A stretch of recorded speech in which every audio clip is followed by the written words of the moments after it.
It was early 2007. I had recently lost my mom, and slowly I started to descend into a depression. I didn't know what was going on really, but I was so depressed that I had no desire to live anymore. I didn't know really why I was around. I had no purpose. I had no hope. And my life was spiraling down to a point where one day, or I don't know exactly how it happened, but I decided that I cannot take the pain anymore and I wanted to end it all.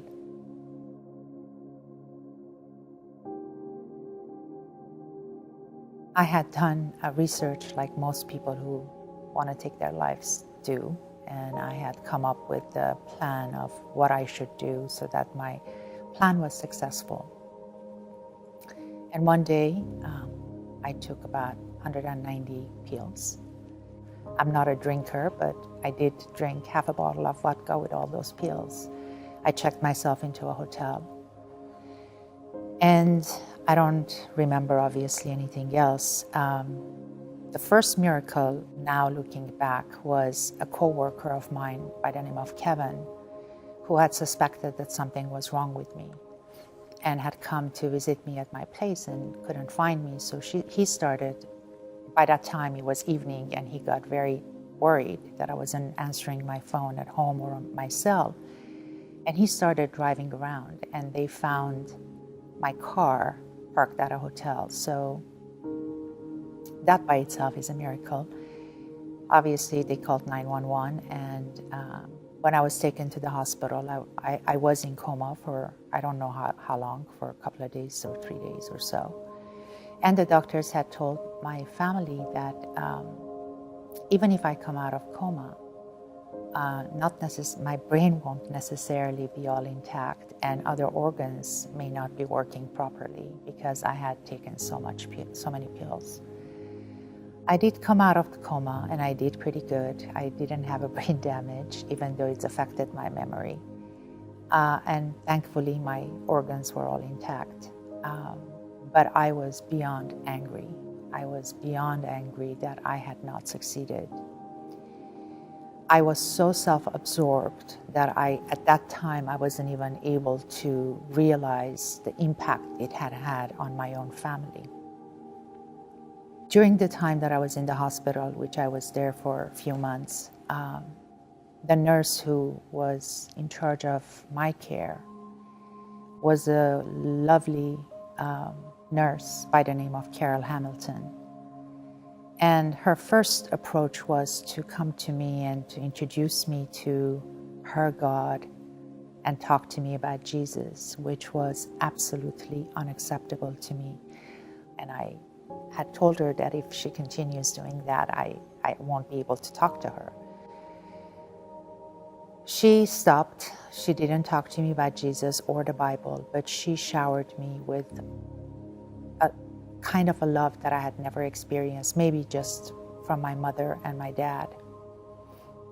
Later on, I found out that she had gone to her friends from her church and had them hold vigils and pray for me. That was really a very strange thing for me to hear. I had never known people who would do that. When I was getting ready to be released from the hospital, Carol had asked me if I would join her at church. Well, I wasn't a church-going person, but I had come to love her, and I was very curious about the God that she loved.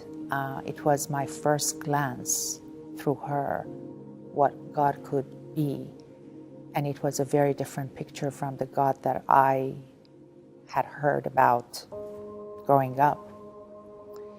So I decided to go to church with her out of respect for her, and also to see what kind of creatures are those people who had been praying for a total stranger. But that got a little bit even stranger because now I had heard that I had to go to church on a Saturday. So I walk into the Vallejo Drive Church with Carol. And I'll never forget, even now that I'm telling you this story, I have goosebumps. 6 or 7 people, and I guess those were the people who had been praying for me, came to me, hugged me, loved me.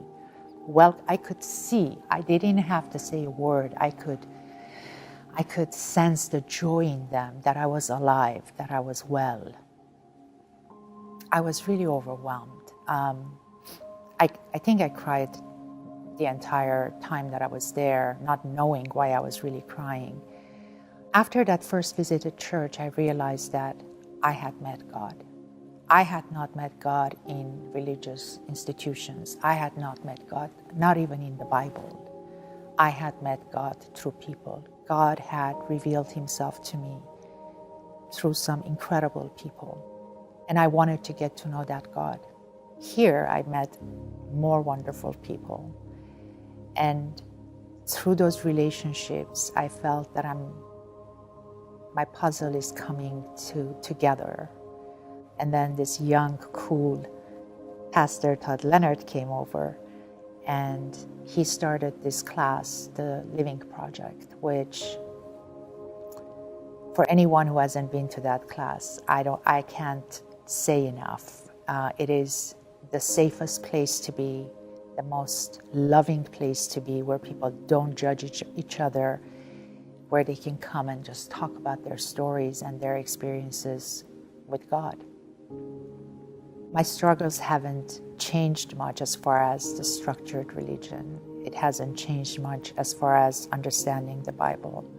But I have now a hope that started back there in the hospital room. And I have come to meet some incredible people. And I know that God is working through them, through me. And I have found a new life that God is, I think that my God is in the center of that life. And for that, I am just beyond grateful.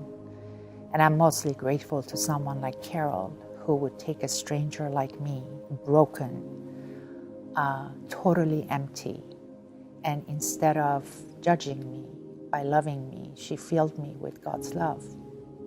Even though I didn't recognize it at that time, I know it now. And all I can say is that I hope God will use me one day to be the light, the hope that Carol was to me for someone else. My heart goes out to all those Marys out there who are going through life broken, without hope, before they make any drastic decisions. Just one more thing to try. And who knows if it will work for them or not, but that is my motivation for telling my story.